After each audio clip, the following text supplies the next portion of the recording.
أعوذ بالله من الشيطان الرجيم. بسم الله الرحمن الرحيم. الذين كفروا وصدوا عن سبيل الله زدناهم عذابا فوق العذاب بما كانوا يفسدون. ويوم نبعث في كل أمة شهيدا عليهم من أنفسهم وجئنا بك شهيدا على هؤلاء ونزلنا عليك الكتاب تبيانا لكل شيء وهدى ورحمة وبشرى للمسلمين. نراني درس کی انشاء الله العزیز سورة نحل پارہ نمبر 14 رکو نمبر 12 آیات نمبر 88 89 دو آیاتونه چې نو هغه ویلې کیږي. دینه مخکې آیات کې چې نو هغه ذکر شولو چې کم کسان چې نو هغه کفر وکړلو دوی به په ورځ د قیامت وایي چې قالوا ربنا هؤلاء شرکاؤنا الذین كنا ندعو من دونک، چې دا هغه شریکان دي چې الله ستانه ما سوا مونږ چې نو هغه رابلل. نو ګویا د هغې سره دی خبرې معلوم شولو چې د په ورځ د قیامت د کفارو چې نو هغه جهنم ته تلل د دې دپاره چې نو هغه دوه سببه دوه وجې دي. یو وجه او یو سبب چې نو هغه دا دی چې دوی د الله رب العزت سره چې نو هغه شریک جوړولو، او دویم وجه چې نو هغه دا ده چې دوی د الله رب العزت چې نو هغه د لارې نه د دین نه خلک چې نو هغه به یې منع کول. نو تیر درس کې چې نو هغې کې دغه اولنۍ وجه ذکر شوله کم چې آیات نمبر نو هغه 87 کې و وَإِذَا رَأَى الَّذِينَ أَشْرَكُوا شُرَكَاءَهُمْ قَالُوا رَبَّنَا هَؤُلَاءِ شُرَكَاؤُنَا الَّذِينَ كُنَّا نَدْعُو مِن دُونِكَ.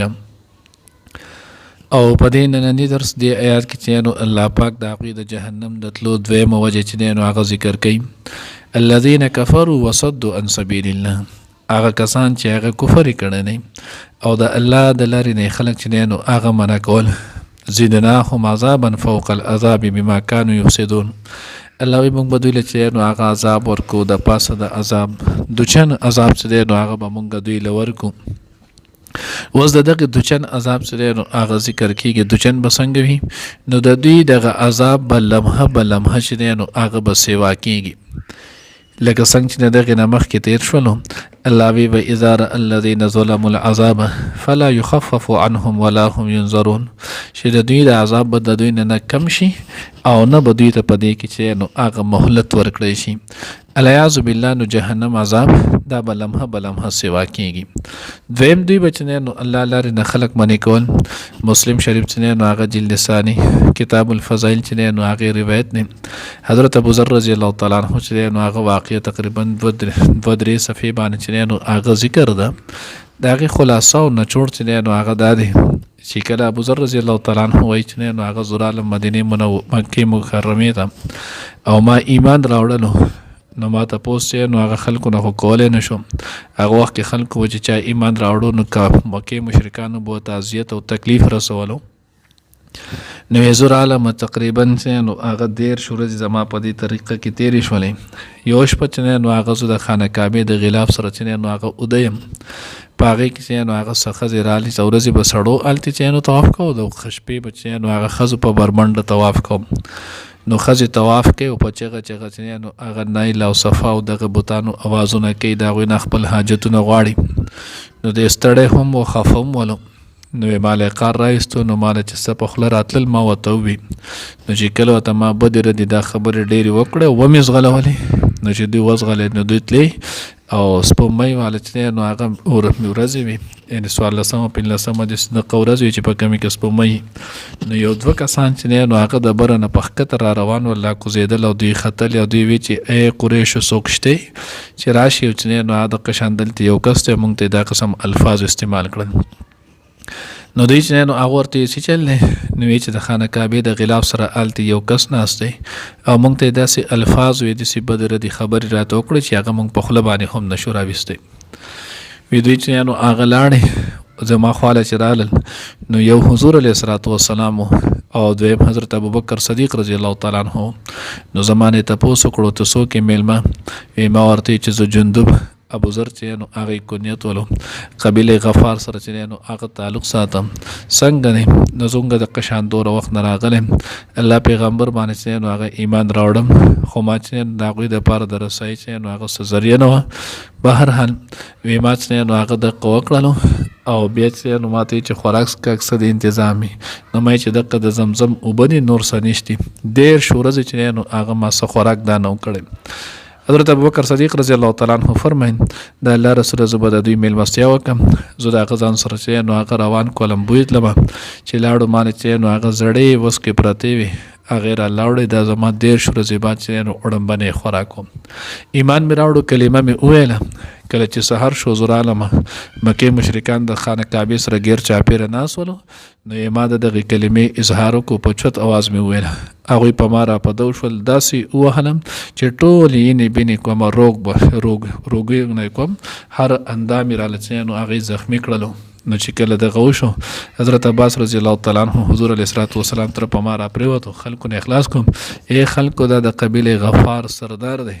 نو بیا که تاسو دې مړ کې نو پای تر به تاسو تجارت لسنګ ځئ نو د دنیا په خاطر دا غوي زو پرې خودم بیا دویم ځل دریم بارل نو الله به وصد عن سبیل الله دوبه د الله د لار نه چې نو هغه خلق منکول نو چا به ایمان راوړو نو دوی به منکړل او دویم طریقه د ایمان د منکولو دا کم چې مخکې مونږ چې نو هغه سورته هجر کې ویلو چې الله رب العزت وی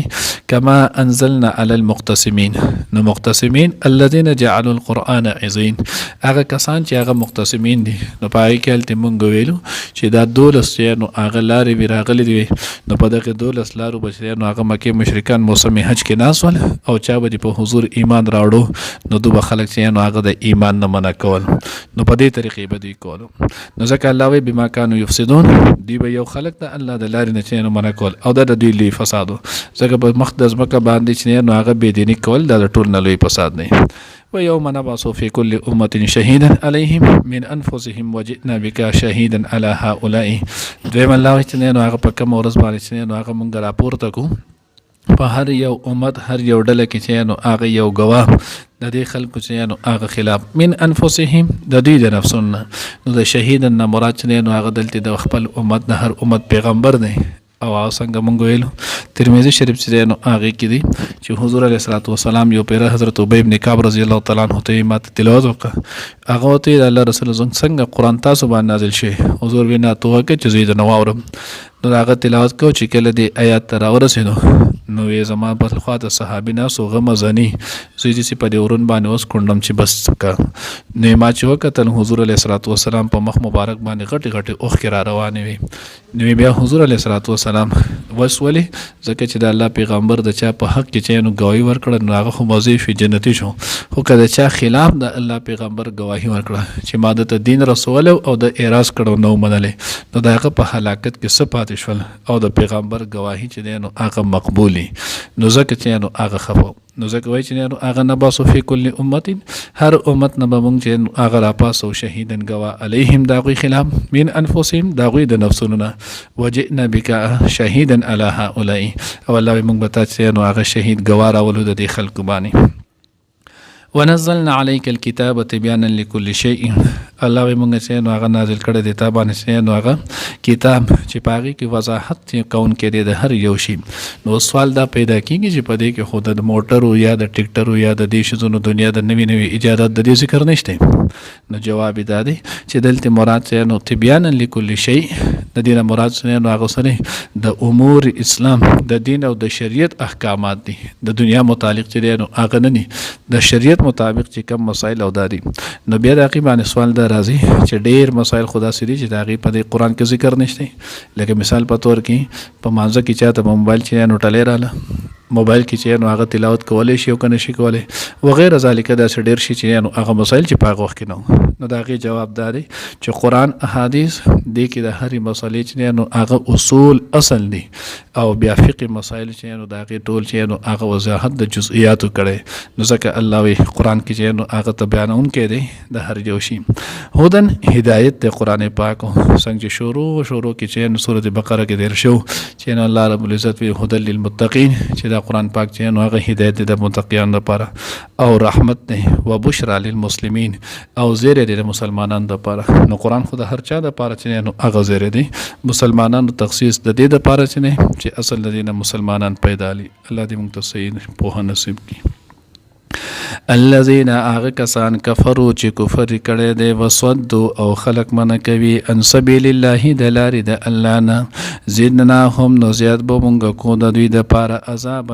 فوق العذاب د پاسه د عذاب بما كانوا يفسدون په وجه د دې چې دوی به فساد کولو.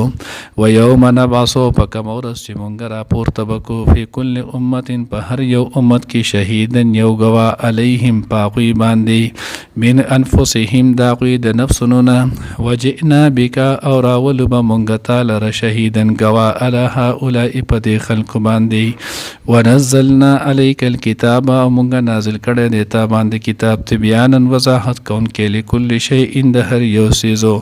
وهدن او هدایت ورحمت او رحمت وبشرا او زیری للمسلمین د پاره د مسلمانانو.